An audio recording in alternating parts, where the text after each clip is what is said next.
बस रे फसी रहिछन्ति अनेक यात्री। जेसीबी आसी बसर काच भांगुछि। केमिति सुरुखुरुरे यात्री को उद्धार करा जिवो सेथिपाई चेष्टा भी चलिछि। किंतु ए बस रे जेमिति अवस्था होइछि यात्री बंचिथिबे बोली विश्वास आसुनी। ई देखुनाहंती केमिति बस उपरे ट्रक पड़िछि। ट्रकटी एमिति पड़िछि जे बस भितरे चापी होई जाइछन्ति यात्री।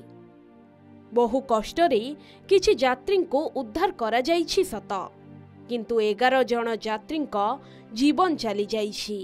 उत्तराखंडर पुन्नागिरी रे थिबा देवी मां को दर्शन पाई समस्त यात्री जाउथिले, किंतु सब खुशी क्षणिकरे शेष होई गला।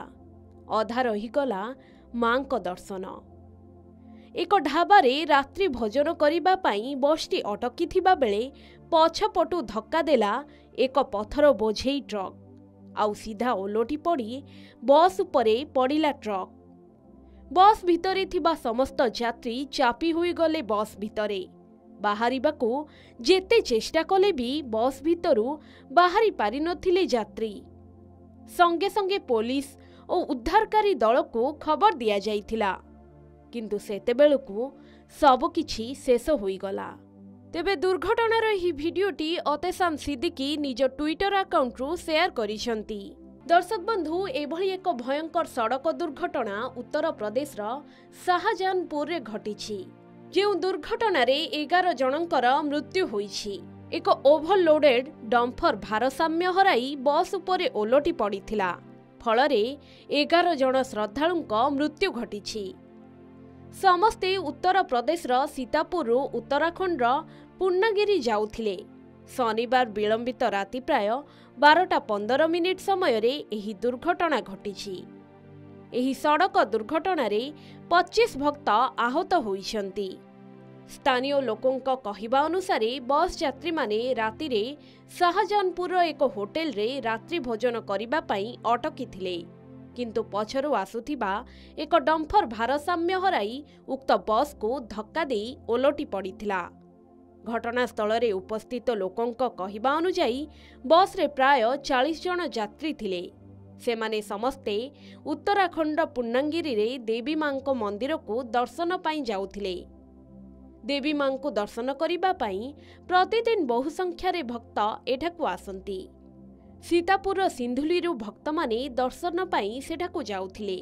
समस्ते एक घरोई बस जोगे मां को दर्शन पाई बाहरी थिले, किंतु हठात एभली अघटन घटी जाइथिला। पुलिस देइथिबा सूचना अनुसार जेतेबेले बसटी शाहजानपुर गोला मार्ग देई जाउथिला, सेतेबेले ड्राइवर जलखिया एवं खाद्य पाई एक ढाबा ठारे बस को पार्किंग कराइथिले। बसटी अटकीबा परे किछि भक्त खाद्य पाई ढाबा को जाइथिले, किंतु किछि यात्री बस रे ही बसिथिले। अन्य किछि यात्री बाहरे बुलुथिले। आउ हठात एही समय रे बस को एक ट्रक पछपटु धक्का देइथिला। आउ एमिति दुर्घटना घटिथिला। घटनास्थल रे पुलिस और अग्निशम बाहिनी पहुंची यात्री को उद्धार करी निकटस्थ हॉस्पिटल को चिकित्सा निमंते पठाइछन्ति। सूचना थाउ कि देशर भिन्न भिन्न स्थान रे 24 घंटा रे बड़ बड़ दुर्घटना घटिछि। एही दुर्घटना रे पाखापाखी 48 जनक जीवन जाइथिबा बेले अनेक लोक आहत होइथिबा सूचना मिलिछि।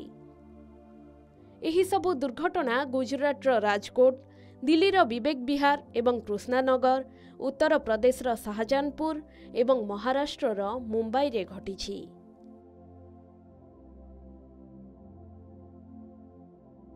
दर्शक बंधु, आशा करूछु आजिर ही भिडियोटी आपनको पसंद आसीथिबो। भिडियो को लाइक और शेयर करिबा पई जमा भी भूलिबेनी।